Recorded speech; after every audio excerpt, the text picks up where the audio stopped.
Hey, what's up, what's up, what's up, what's up, what's up? Gracious good morning to you, good people. It's your girl KB. You know what I do and you know why I do it. It is Friday.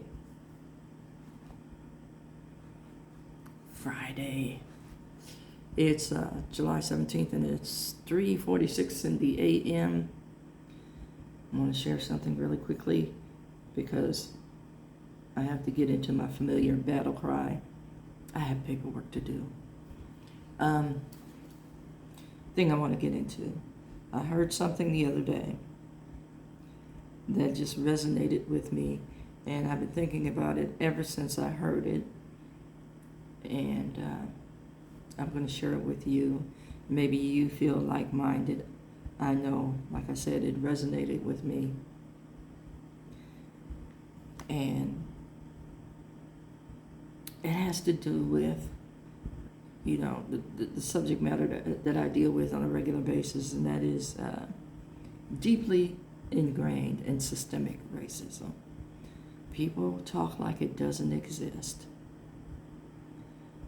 But I want us to have real conversation instead of this BS that we've adapted to and adopted, in that as long as we don't talk about, it doesn't exist. And then when I talk about it and its impact on me, or the weight that it carries in my day-to-day, then I'm being divisive.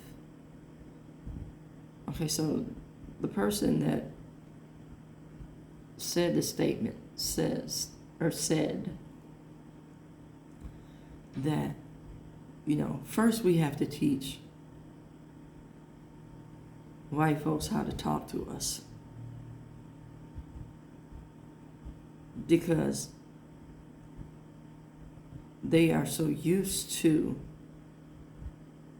them being the status quo or the norm and standard of measure, that they forget that they're talking to people who don't have a shared experience. Yes, we're all human, but your walk as a white person is on a paved road. My walk as a person of color, at my age, I can say it's a cobblestone road. But the people who have poured into me and shaped me and helped develop my opinions, they came up on, walking in the ditch. They came up, that path was smooth by a bunch of different walks, generational walks, that helped to somewhat level the ground and lay the cobblestones. So I'm giving you like a word picture so you understand. The people who had poured into me didn't have a smooth path. I don't have a smooth path as a person of color. I have a cobblestone path, whereas a white person has the road paved. They may even have vehicles that I am not privy to. I don't even have a horse or a cart as a person of color. Get it? So first we have to teach you how to talk to us without offending and without microaggressions based on what you have, because you are not the standard of measure for my life. Then, I have to, in learning how to talk to me, then I have to check you in the majority of conversations, because you are approaching from that sense of entitlement. And then I have to hope that you hear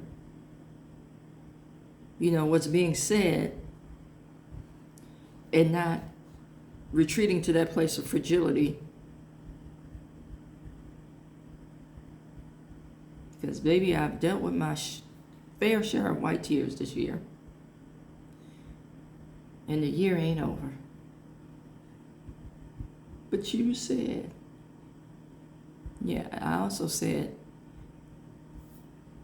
now, talking about one specific situation where somebody told me I need to look at myself in this situation because I called them on something.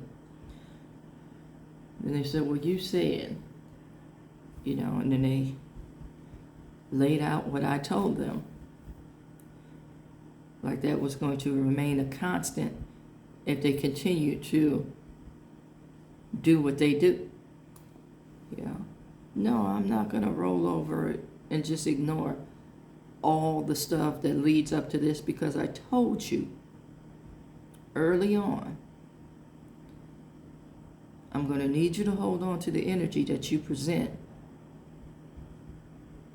because that's what's going to keep you warm from here on out when you act up. I have no time and very little patience in teaching grown folks critical thinking. Now, there's a difference between a dysfunctional piece in, like, saying, if I don't say anything, it doesn't exist or it didn't happen. And an apology is lapsed time. No. That doesn't work for me. An apology is an apology. I'm sorry I offended you. Please forgive me. What can I do to correct this?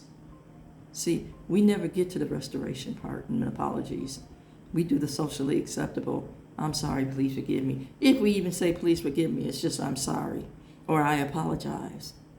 You don't say what you did to offend. You don't take into consideration how it may impact or impede. We just do the cursory, I'm sorry, and then we move on. Who else does that? Dogs, when they use the bathroom, they kick some grass over it and they move on. I'm not going to allow you to do that in any kind of context with me. So, all that being said, folks, and this is both black and white,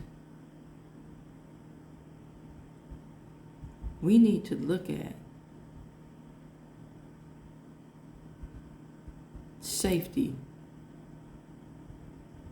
and how we provide that for brothers and sisters of color